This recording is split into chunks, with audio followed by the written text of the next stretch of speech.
Hey guys, welcome back to our channel.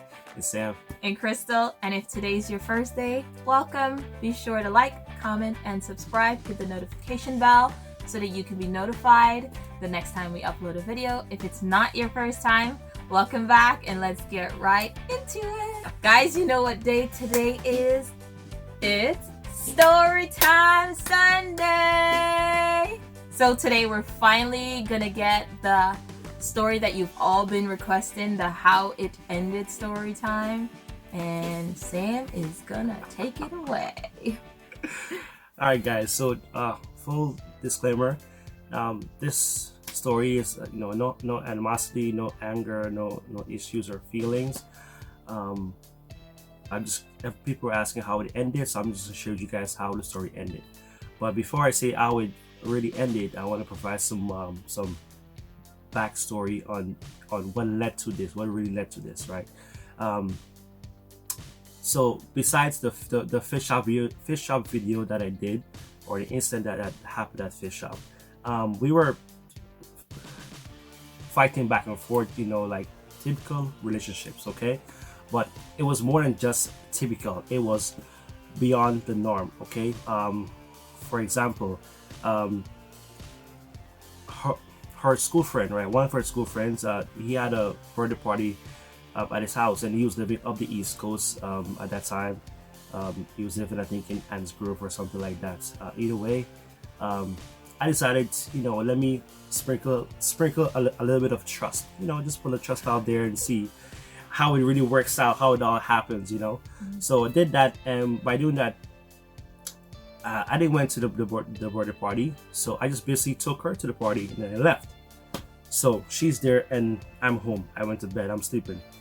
Now at 2 a.m. I got a phone call saying, "Please go and pick up." Oh, X. Oh, let's call it this girl X, okay? Mm-hmm. So please, I got a phone call saying, "Please go and pick up X." So after the phone call, shortly after that, I hopped in my car and I left. After 2 a.m. in the morning, I went up the East Coast to pick her up.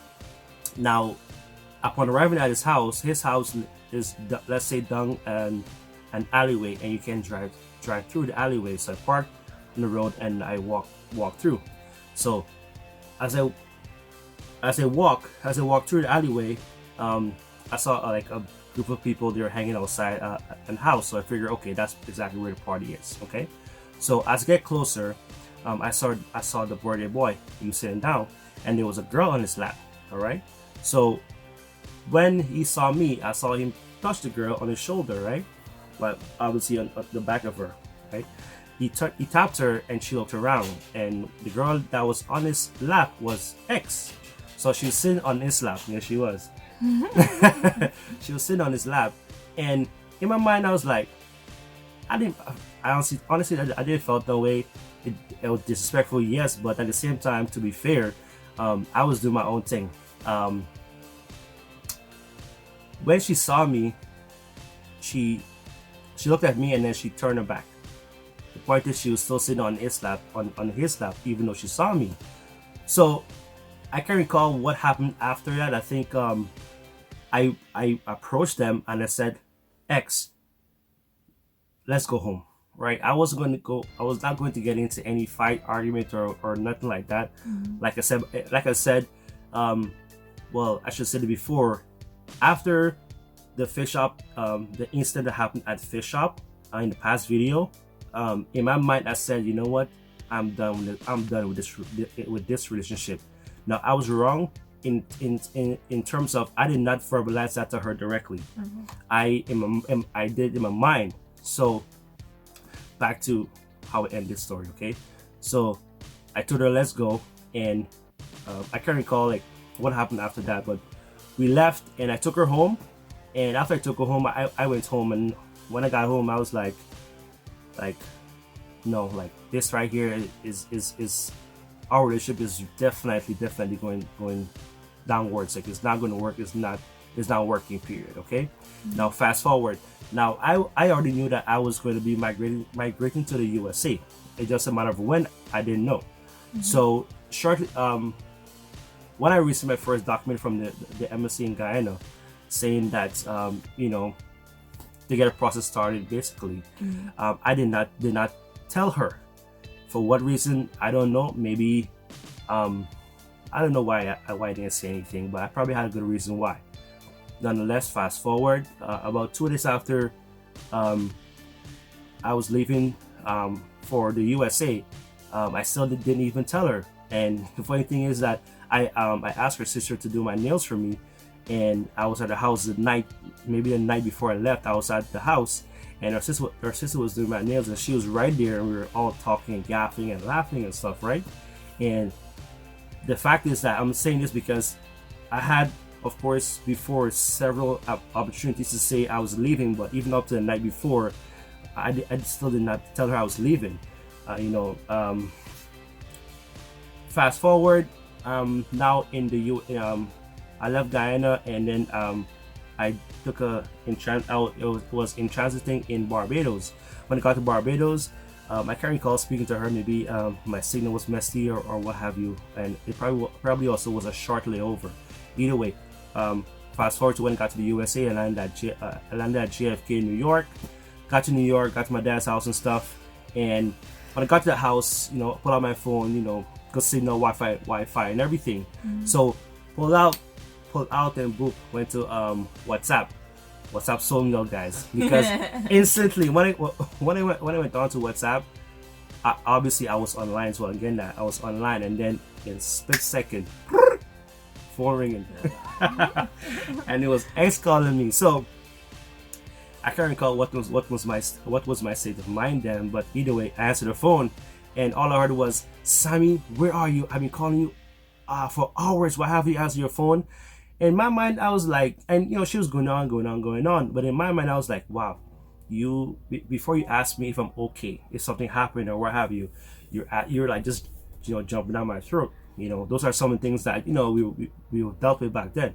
Either way, I answered her and said, I'm in the what I said I'm in the USA. She got quiet and she's like, "What? Sammy, no. You can't be doing this to me, Sammy. No. Where the hell are you, Sammy? Like, come at me now." Because she didn't believe that I was really in the USA. Jesus. Right? Right, come at me now. And I was like, "X, I'm not in Guyana, I'm in the USA." She's like, "What? Sammy? How can you do this to me? Oh, da." And then instantly, all I can remember was 9 years, Sammy, 9 years. It's messed up, yes, right? But either way, I can't recall how that conversation ended. But again, I don't know why. It was because I was young and I wasn't matured enough to that point. Because I could have told her "Okay, X, I don't want to be in a relationship with you anymore." And to be honest, I was excited to migrate because I already futured my life in my 20s, being in the USA, on point, starting a new chapter, focusing on what I want to do and who I want to become and building that, right? So I was excited, and I could not see my life with her doing that, even though she wanted that and more for me in Guyana, but I didn't see her in my future, right? Now, I was wrong right there and then or I was wrong again in terms of not verbalizing to her and saying, "Hey, I don't want to be with you anymore, and this can't work out," and so on and so forth, right? Either way,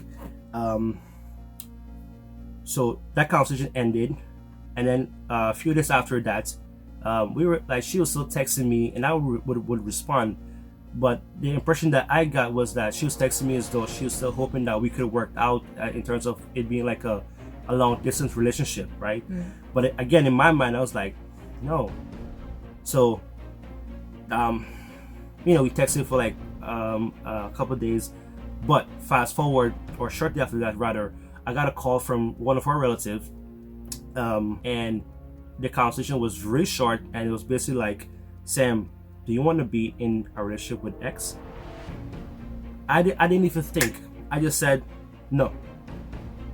And after I responded, I paused for a second, and then I went on and I do a full complete sentence, and I said, "I don't want to be in a relationship with her anymore. I am done." And then on the other end, they said, "Okay, thank you," and they hung up the phone. So guys, sorry there was no cliche, but that's how our relationship really ended. Now that I'm older and I'm much more matured, I was wrong in terms of, well, I should say first that that's not who I am, especially who I become. I become much better. That's not the point. The point is, I was wrong to not tell her, even from, I was wrong by not telling her right after the fish shop incident that we're done. In my mind, I said that, but I didn't verbalize to her, so I was wrong by not telling her right there and then. Two, I was wrong because I drag her along, or I string her along. I should have cut it off since before I left Guyana, but there's reasons why I probably didn't do it. I didn't do it then, you know. But now again, like I said, there's no bad feelings, no bad blood. It's just my story, and you know, what I will say is that I wish X and everyone, you know, the best. You know, I wish everyone the best, and you know, I would. Now that I'm older, I would not want that for my daughter. You know, when I have a daughter, this is not a story. Yes, I would not want that for my daughter. So, I hope this story can help someone out there who they're in a similar relationship, and I hope you guys can make the best out of it. Because the point of this story is not to don't talk anyone or disrespect anyone, but just to share with you guys of something that happened in my life, and hopefully you guys can use that to make it better for something that you're dealing with personally. Wow, that's powerful and juicy. I bet it was. But yeah, guys, I hope you enjoyed Storytime Sunday. Thank you guys for all the support and the love. Let's know what else you want to hear. Give us any ideas that you have. We'll share whatever we can with you. Yes. Everybody's asking, when is my juicy story times coming? I don't got no juicy story time. Yeah, I was lucky, so yeah. But yeah, guys, thanks again for coming back. If it's your first time, welcome. Be sure to like, comment, and subscribe. Hit the notification bell so that you can be notified the next time we upload a video. And we're out. Bye.